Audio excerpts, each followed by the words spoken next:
నువ్వా ఏందిరా వచ్చిన సంది ఫోన్ పట్టుకుని కూర్చున్నావు వచ్చి 2 రోజులు అవుతుంది. ఎప్పుడు ఆ ఫోనేనా ఇక జనాలు అవసరంలే. కాదురా తేజ, బోర్ కొడుతుందిరా, ఒకసారి చచ్చిపోవచ్చు కదా, కొద్దిసేపు ఏడుస్తా. ఏంటే బోరు కొడుతుందా? నీకు బోరు కొడితే నేను పోవడం ఏంద్రా? నువ్వు పోరరే అవి నుంచి దూకు, నా బిల్డింగ్ పైన దూకు. అమ్మా పోవడం అంత ముందు కాల్ది పెద్ద కాలు మీద కాలు సాపేసుకుని కూర్చుని ఏదో జీవితంలో ఏదో పొడిచేసేటట్టు. ఏంద్రా నువ్వు అసలు ఊరి నుంచి ఎందుకు వచ్చినావు? ఏం చేద్దామని వచ్చినావు చెప్పు. నువ్వు అన్ని పొడిచినావు, ఎట్టబెట్టు కాళ్ళు మరి. ఏం పొడిద్దామని వచ్చినావు? ఫోన్ పట్టుకుంటావు, లేదా పనుకుంటావు, లేదా తింటావు. అరే నేను ఏమన్నా చేసినా సైలెంట్ గా పడుకుంటా, లేకపోతే లేచి కూర్చొని ఇక్కడ మంచిగా చేసుకుంటా అంతే. సరే కానీ ఈ బట్టలు, మన బట్టలు 2 తీసి బకెట్లను తీసి వాషింగ్ మిషన్ లో వేసిన, పోయి ఆరేపు. నీ బట్టలు కూడా నేనే వాషింగ్ చేయాలి. మళ్ళా దాని తర్వాత నువ్వు కూర్చుంటావు, తింటావు, పనుకుంటావు. నువ్వేం చేస్తావురా? అంటే నీ డ్యూటీస్ నేనే చేయాలి, నా డ్యూటీస్ నేను చేయాలి. నేనేమన్నా నీ అసిస్టెంట్ నారా, లేదా నేను ఏమన్నా పిఏనారా నీకు? సరే ఇద్దరం పోదాంపా, మన బట్టలు ఉన్నాయి కదా, మళ్ళీ రేపటి నుంచి డ్యూటీ స్టార్ట్, నేను పోవాలి. అంత మాట అంటూ అంటా మళ్ళా అసలు అన్ని నాతో చేపిస్తున్నావు వచ్చినప్పటి నుంచి. సరే సరే ఆగు. అరే తేజ, ఇంత పైకి పెంట్ హౌస్ ఎందుకు తీసుకున్నావురా?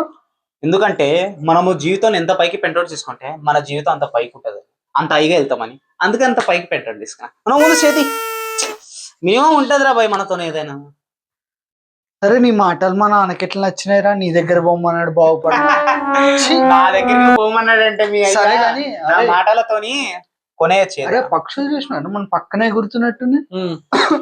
నేను నువ్వు కూడా వాళ్ళతో పాటు ఎగురుతావు పక్షులతో.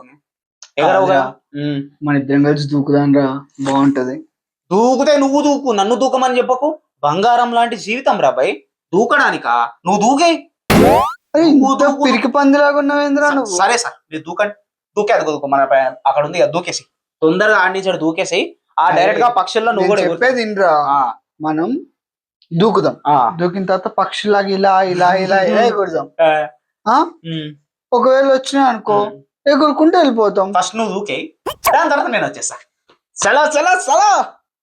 సెలవు కాదురా, చలో చలో వెళ్ళిపో. దూకే. కాదురా, నీకే అదే మర్చిపోయినా, నీ కంపెనీ పేరేందిరా? నా కంపెనీ పేరా సాయి తేజ అలియాస్ దివాలా. దివాలా దివాలా అంటే దివాలా. ఏం మాట్లాడుతున్నావురా? రే ఇప్పుడు నిన్ను పెట్టుకున్న తర్వాత వాడు దివాలా తీయడం సంగతి. నన్ను పెట్టుకున్న తర్వాత కంపెనీ షేర్స్ పెరిగినరా? ఎంతమంది రికమెండ్ చేసినా తెలుసా? నిన్ను రికమెండ్ చేస్తే నన్ను తీసేస్తాడని నా భయం వేస్తుంది. అందుకని నేను రికమెండ్ చేయాలంటే నాకు భయం అవుతుంది. నన్ను రికమెండ్ చేస్తే నేను తీసేస్తాడు.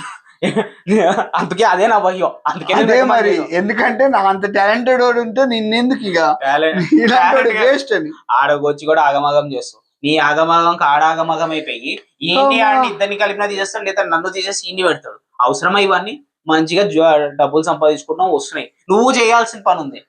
నీకు కావాలంటే వేరే ఎదుగు పెద్ద నాకు. సరే కానీ వద్దురా, ఒక 5 లక్షలు బిజినెస్. 5 లక్షలు ఎందుకురా? నా కిడ్నీ అమ్మేసి 20 లక్షలు వస్తుంది. అమ్మేసేద్దా, హాస్పిటల్ పోదాం. 5 లక్షలు కావాలరా? తెచ్చిపోరా, నాకేం చేయవు నువ్వు. 5 లక్షలు కావాలంటరా? 5 అంటాడు, ఒకసారి 10 అంటాడు. నేను హౌలా అండి. ఏమో ఈయనతో జాగ్రత్తగా ఉండాలి రా బాయ్.